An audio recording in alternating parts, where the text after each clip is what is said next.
Namaskar, good evening. This is Ilmaz Sayed and you're watching The Big Story. Well, ladies and gentlemen, we are back. And we are back with a bang. আজ আমরা এমন এক সত্যের খোলসা করতে চলেছি যা আপনার চারপাশের পরিচিত জগৎটাকে দেখার ভঙ্গি বদলে দিতে পারে। কেন হঠাৎ এই কথা বলছি? 2026 সাল। ভারত আজ শুধু অর্থনৈতিক শক্তি নয়, ভারত আজ এক অদৃশ্য যুদ্ধের ময়দানে দাঁড়িয়ে। যে যুদ্ধের রণকৌশল রচিত হচ্ছে ঠান্ডা ঘরে, কিন্তু তার প্রভাব পড়ছে আমার আপনার পাশের বাড়ির মোড়ে। আপনারা কি জানেন গত কয়েক মাস ধরে পাকিস্তানের করাচি, লাহোর এবং পেশাওয়ারের অন্ধকার গলিতে ঠিক কী ঘটছে? লস্করে তয়বার সেই দুর্ধর্ষ কমান্ডাররা যারা কয়েক বছর আগেও বুক ফুলিয়ে ভারতের বিরুদ্ধে জেহাদের ঢাক দিত, আজ তারা নিজেদের ছায়াকেও ভয় পাচ্ছে। কেন হাফিজ সঈদের সবচেয়ে বিশ্বস্ত লেফটেন্যান্টরা একের পর এক অজ্ঞাত পরিচয় বন্দুকবাজের হাতে নিকেশ হচ্ছে? আজ এই রহস্যের পর্দাফাঁস। কিন্তু এই লড়াই শুধু সীমান্তের ওপারে নয়, আমরা আজ কথা বলবো আমাদের ঘরের ভেতরে ঘাপটি মেরে বসে থাকা শত্রুদের নিয়ে, যাদের জাল বিস্তৃত হয়েছে পশ্চিমবঙ্গ থেকে তামিলনাড়ু পর্যন্ত। আপনারা অবাক হবেন শুনলে যে দিল্লি পুলিশের স্পেশাল সেলকে কেন হঠাৎ তড়িঘড়ি বাংলায় হানা দিতে হলো। কেন একজন বাংলাদেশি নাগরিক এবং একজন কাশ্মীরি জঙ্গির যোগসূত্র পাওয়া গেল এই বাংলা থেকে, এই বাংলার মেট্রো স্টেশনের পিলারে লাগানো পোস্টার থেকে। 2026-এর অ্যালগোরিদম বলছে শত্রু এখন আপনার পকেটেই আছে, আপনার সিম কার্ড আর মোবাইলের বেশি। এবং সবশেষে থাকছে সেই ব্রাহ্মস কিংবা সেই ব্রহ্মাস্ত্র। পাকিস্তান এখন ঝাঁকে ঝাঁকে ড্রোন পাঠাচ্ছে, তাই না? কিন্তু ভারতীয় সেনার এক অদৃশ্য রশ্মি সেগুলোকে স্রেফ খেলনা বানিয়ে মাঝ আকাশেই পুড়িয়ে দিচ্ছে। বুলেট নেই, ধোঁয়া নেই, শুধু এক নিমেষে ধ্বংস। এই অদ্ভুত অস্ত্রের রহস্যটা কি? সব নিয়ে আজকের the big story with Ilmaz Sayyad. একটা বড় প্রশ্ন প্রায়ই ওঠে, আমেরিকা যদি ভেনেজুয়েলায় ঢুকে অপারেশন চালিয়ে তাদের শত্রুদের ধরতে পারে, তবে ভারত কেন হাফিজ সঈদ নামে ওই টেররিস্টটাকে পাকিস্তান থেকে তুলে আনছে না? অনেকের মনে হতে পারে ভারত কি অক্ষম নাকি? না, আমাদের বুঝতে হবে ভারতের গোয়েন্দা সংস্থা র আজ কোনো ব্যক্তিগত আবেগে চলে না। 2026-এর ভারত রকে রাষ্ট্রীয় নীতির শক্তিশালী হাতিয়ার হিসেবে ব্যবহার করে। হাফিজ সঈদকে তুলে আনার সিদ্ধান্ত শুধু গোয়েন্দা সদর দপ্তরের নয়, বরং সর্বোচ্চ রাজনৈতিক স্তরে এবং জাতীয় নিরাপত্তা উপদেষ্টার টেবিলে আলোচিত হয়। এখানে বড় প্রশ্নটা হলো গেন বনাম রিস্ক। পাকিস্তান কেন কোনো ভেনেজুয়েলার মতো নয়?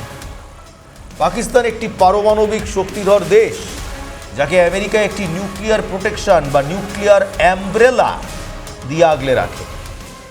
ভারত আবেগে চালিত হয়ে এমন কোনো পদক্ষেপ নিতে চায় না যা দীর্ঘমেয়াদী জাতীয় নিরাপত্তাকে বিপদে ফেলবে। ভারতের লক্ষ্য ইমোশনাল স্যাটিসফ্যাকশন নয়, শত্রুর কর্মক্ষমতা চিরতরে পঙ্গু করে দেওয়া। কিন্তু প্রশ্ন হলো, হাফিজ সঈদ কি শান্তিতে আছে? এখানেই শুরু হচ্ছে 2026-এর সেই খেলা, যাকে গোয়েন্দা ভাষায় বলে স্ট্র্যাটেজিক সাফোকেশন। আপনারা লক্ষ্য করেছেন গত 1-1.5 বছর ধরে পাকিস্তানের রাস্তায় অজ্ঞাত পরিচয় বন্দুকবাজ বা আননোন গানম্যানদের দাপট বেড়েছে। লস্করে তয়বার মিডল লেভেল এবং হায়ার লেভেল লিডাররা, এমনকি হাফিজ সঈদের পরিবারের লোকজনও বাদ নেই। এর ফলে লস্করের ভেতর চরম ভয়। ক্যাডাররা ভাবছে পাকিস্তান আর্মি যদি তাদের হেভিওয়েট লিডারদের নিরাপত্তা দিতে না পারে, তবে তাদের কি হবে? হাফিজ সঈদ এখন এক ফায়দাহীন বা ইউটিলিটিলেস অ্যাসেটে পরিণত হয়েছে। পাকিস্তান যখন দেখল তাদের লস্কর কোণঠাসা, তখন তারা জয়েশে মোহাম্মদকে উস্কে দেওয়ার চেষ্টা করল। কিন্তু অপারেশন সিঁদুরে ভারত জয়েশের আর্কিটেকচার ধ্বংস করে দিয়েছে। লস্কর এবং জয়েশ এখন নিজেদের প্রাণ বাঁচাতে ব্যস্ত। ভারতের বিরুদ্ধে হামলা চালানোর ক্ষমতা তারা হারিয়েছে।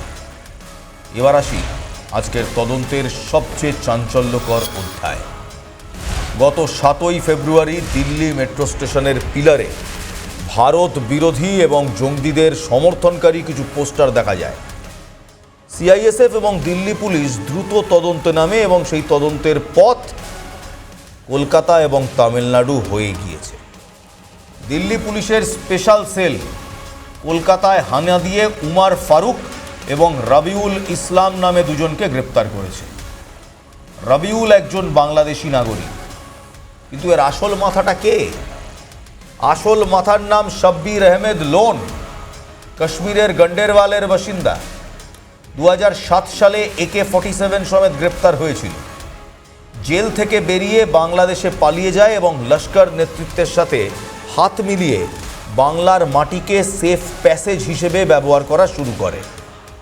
10ই ফেব্রুয়ারি কলকাতার একাধিক মেট্রো স্টেশনেও একই পোস্টার লাগানো হয়। তদন্তে দেখা গেছে এই চক্রটি শুধু পশ্চিমবঙ্গ নয়, তামিলনাড়ু পর্যন্ত ছড়িয়েছে।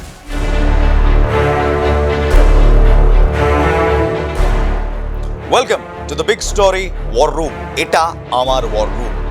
অসেন্ট কিংবা ওপেন সোর্স ইনভেস্টিগেশনের সমস্ত তথ্য এই ওয়ার রুমে আসে।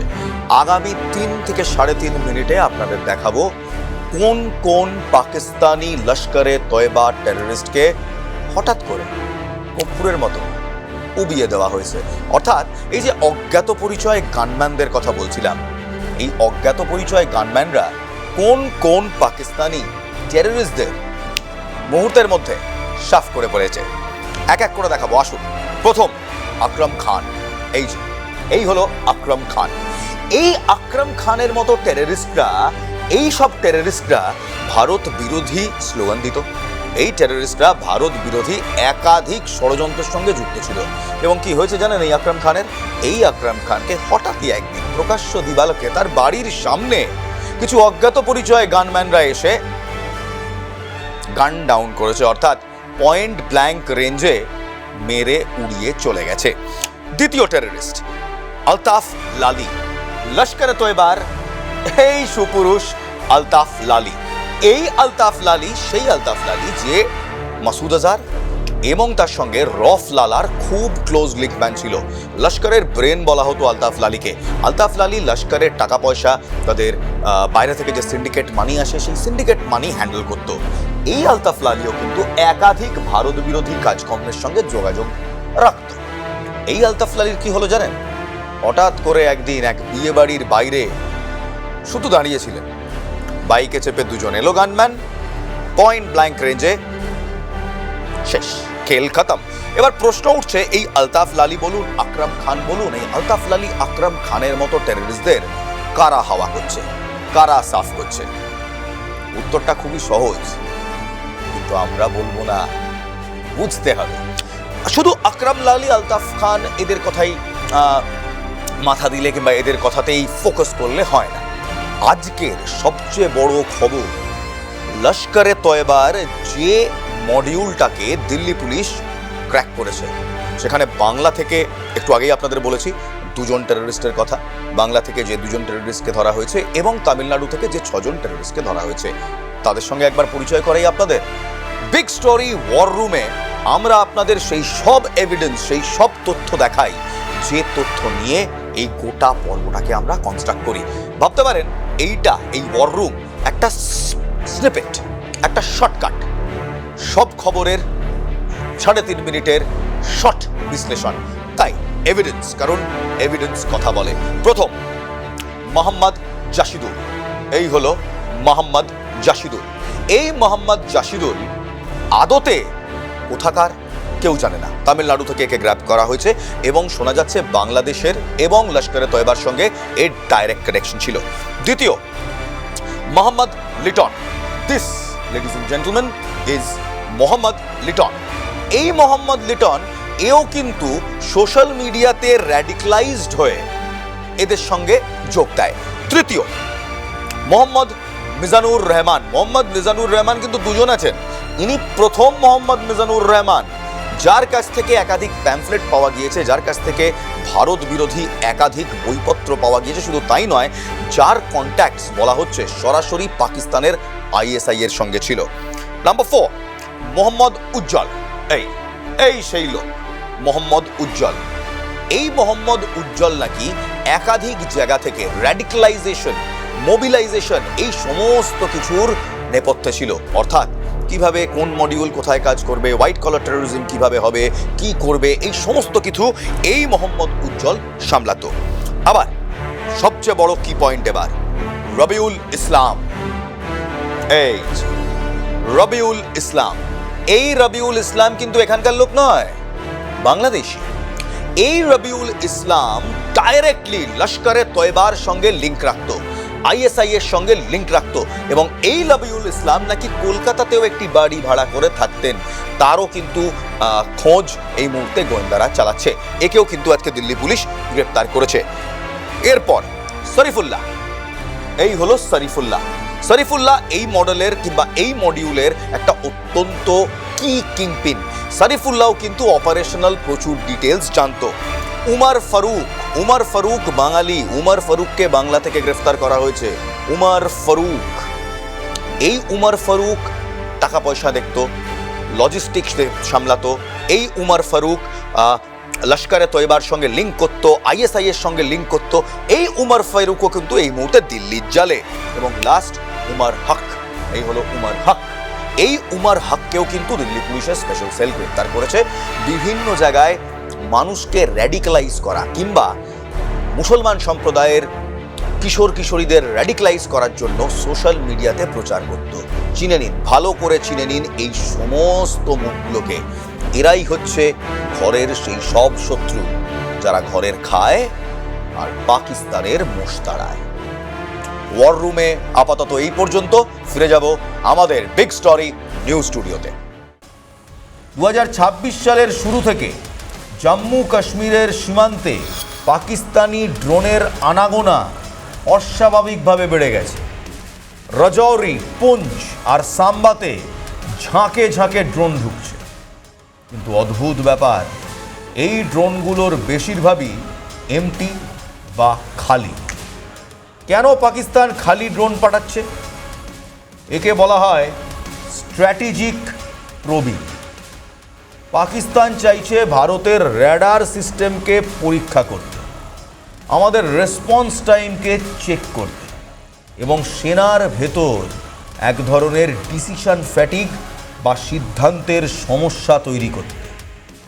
তারা চায় আমাদের নিরাপত্তা বাহিনীকে অভ্যস্ত করে ড্রোন ওয়ারফেয়ারকে স্বাভাবিকভাবে নিয়ে যাওয়া, যাতে যেদিন তারা আসল হামলা করবে আমরা যেন অপ্রস্তুত হয়ে থাকি। একে বলা হয় সাইলেন্ট সালামি স্লাইসিং ইন দি এয়ার। চীন যেভাবে সীমান্তে একটু একটু করে জমি দখল করে, পাকিস্তান ড্রোন দিয়ে আকাশে সেই একই কাজ করার চেষ্টা করছে। পাকিস্তান যা ভাবছে ভারতের প্রস্তুতি তার চেয়ে অনেক অনেক গুণ বেশি। ভারতের ডিআরডিও তৈরি করেছে এমন এক অদৃশ্য ব্রহ্মাস্ত্র যা কোনো বুলেট বা মিসাইল খরচ না করেই ড্রোনকে নিকেশ করতে পারে। এর নাম high power microwave directed energy system, HPM। এই অস্ত্রটি কিভাবে কাজ করে? এটি ট্র্যাক মাউন্টেড কিংবা ট্রাক মাউন্টেড একটি সিস্টেম যা শক্তিশালী ইলেকট্রোম্যাগনেটিক পালস তৈরি করে। এই রশ্মি যখন ড্রোনের ওপর পড়ে তখন ড্রোনের ভেতরের সূক্ষ্ম সার্কিট, চিপ এবং জিপিএস নিমেষে পুড়ে যায়। একে বলা হয় সফট কিল। কোনো আওয়াজ নেই, কোনো ধোঁয়া নেই, ড্রোনগুলো স্রেফ নিয়ন্ত্রণ হারিয়ে আকাশ থেকে খসে পড়বে। চীন বহু বছর ধরে এই প্রযুক্তি বানানোর চেষ্টা করেও সফল হয়নি, কিন্তু 2026-এর মধ্যেই ভারত এটি সীমান্তে মোতায়েন করে পাকিস্তানকে চরম শিক্ষা দিচ্ছে। কিন্তু লস্কর বা জয়েশের চেয়েও বড় এক বিপদের কথা শুনিয়েছে বিশেষজ্ঞরা। পাকিস্তান এখন ভারতের ভেতরে হোম গ্রোন ইকোসিস্টেম বা ঘরোয়া উগ্রবাদী জাল তৈরি করার চেষ্টা করছে। অক্টোবর মাসে একটা নতুন কৌশল তারা ব্যবহার করেছে, তার নাম হোয়াইট কলার টেরারিজম কিংবা হোয়াইট কলার ইকোসিস্টেম। তামিলনাড়ু থেকে গ্রেফতার হওয়া মিজানুর রহমান, মোহাম্মদ সাবাত এবং বাকি 6 বাংলাদেশি নাগরিক ঠিক এই কাজটাই করছিল। তারা জাল আধার কার্ড বানিয়ে পোশাকে কিংবা পোশাক শিল্পে কাজ করার আড়ালে সোশ্যাল মিডিয়ায় পাকিস্তানপন্থী কন্টেন্ট ছড়াচ্ছিল এবং বিভিন্ন শহরের গুরুত্বপূর্ণ স্থানে রেকি করছিল। এদের কাছ থেকে উদ্ধার হওয়া 16টি সিম কার্ড এবং ডজন ডজন মোবাইল ফোন প্রমাণ করছে যে তারা ভারতের এক বড় ধরনের অভ্যন্তরীণ অস্থিরতা তৈরি করার পরিকল্পনা করছিল। এই সব কিছুর মাঝে গত 26শে জানুয়ারি সাধারণতন্ত্র দিবসের প্যারেডে ইউরোপীয় ইউনিয়নের প্রধানের উপস্থিতি ছিল এক বিশাল কূটনৈতিক চাল। কিন্তু আপনারা কি জানেন, পর্দার আড়ালে ভারত আর ইউরোপের মধ্যে এক গোপন ডিল সই হতে চলেছে, যাকে বলা হয়েছে মাদার অফ অল ডিলস। এই ডিলের মাধ্যমে ভারত এমন এক প্রতিরক্ষা কবচ পেতে চলেছে যা রাশিয়া বা আমেরিকার ওপর ভারতের নির্ভরতা কমিয়ে দেবে। কিন্তু কেন ইউরোপ হঠাৎ ভারতের এত বড় বন্ধু হয়ে উঠল? আর কেন ইউরোপীয় নেতাদের বডি ল্যাঙ্গুয়েজ অ্যানালিসিস করে পরবর্তী বড় পদক্ষেপ নিচ্ছে? পাকিস্তান এখন নিজের ঘরেই নিজের জ্বলছে। এর 2026-এর রণকৌশল হলো পাকিস্তানকে সরাসরি আঘাত না করে তাদের অভ্যন্তরীণ সংকটকে উস্কে দাও। গিলগিট বালুচিস্তান এবং বালুচিস্তানে যে অস্থিরতা চলছে, ভারত তা খুব কাছ থেকে পর্যবেক্ষণ করছে। সিন্ধু নদের জল নিয়ন্ত্রণ, ভারত পাকিস্তানে সিলেক্টেড ডিস্ট্রাকশন, এই সব হচ্ছে। যখন পাকিস্তান আর্মি নিজেদের জনগণের বিদ্রোহ সামলাতে ব্যস্ত, লাহোর এবং ইসলামাবাদে যখন গণবিক্ষোভ চলবে, তখন লস্কর বা জৈশকে রক্ষা করার কথা তারা ভাবারও সময় পাবে না। একেই বলে অ্যাটেনশন ইকোনমিক্স। শত্রুর মনোযোগ এতটাই বিক্ষিপ্ত করে দাও যে সে আর পাল্টা আঘাত করতে না পারে। লস্কর আজ ল্যাজে গোবরে। কিশ্তওয়াড়ের শত্রুর জঙ্গলে জৈশ জঙ্গি গোষ্ঠীরা 2-3 জন সদস্য, তাদেরকে সেনা ঘিরে ফেলেছে। আবু মাভিয়ার মতো কমান্ডাররা যারা ভারতের গুহায় লুকিয়ে বাঁচে, আজ তারা সেনার নতুন ড্রোনের মুখে দিশাহারা। কিন্তু আমাদের আসল লক্ষ্য পাকিস্তান নয়, বরং ভারতের ভেতরে ঘাপটি মেরে বসে থাকা সেই স্লিপার সেলগুলোকে নির্মূল করা। 2026-এ ভারতের অভ্যন্তরীণ নিরাপত্তাই হবে আগামীর শ্রেষ্ঠ অগ্রাধিকার। 2026 সালের নতুন ভারত এখন আর শুধু আত্মরক্ষা করে না, সে এখন আক্রমণাত্মক প্রতিরক্ষা বা অফেন্সিভ ডিফেন্সে বিশ্বাসী। লস্করে তৈবার দিন ফুরিয়ে আসছে। পাকিস্তান ড্রোনের খেলা খেলতে পারে, কিন্তু ভারতের ব্রহ্মাস্ত্র আজ তাদের আকাশেই পুড়িয়ে ছাই করে দেবে। আর বাংলার মাটি থেকে গ্রেপ্তার হওয়া এই স্লিপার সেলগুলো প্রমাণ করে যে ভারতের গোয়েন্দারা এখন প্রতিটি অলি গলির গতিবিধির ওপর নজর রাখছে। We are watching you very closely. Kolkata থেকে উত্তরপাড়া, নজর সর্বত্র। হাফিজ সঈদ আর মাসুদ আজহার আজ পাকিস্তানের ডেরাতেও নিরাপদ নয়, কারণ ভারত লড়াইটা এখন তাদের মস্তিষ্কের ভেতর নিয়ে গেছে। আপনারা কি চান? আমাদের ভারতের এই হোম গ্রোন ইকোসিস্টেম নিয়ে আরও একটি বিস্তারিত তদন্তমূলক পর্ব নিয়ে আসবো আমরা। জানান আপনাদের মতামত। আপনার মতামত আমাদের জানান কমেন্ট সেকশনে। দেখতে থাকুন the big story with Ilmas Syed. This is Ilmas Syed signing off. জয় হিন্দ।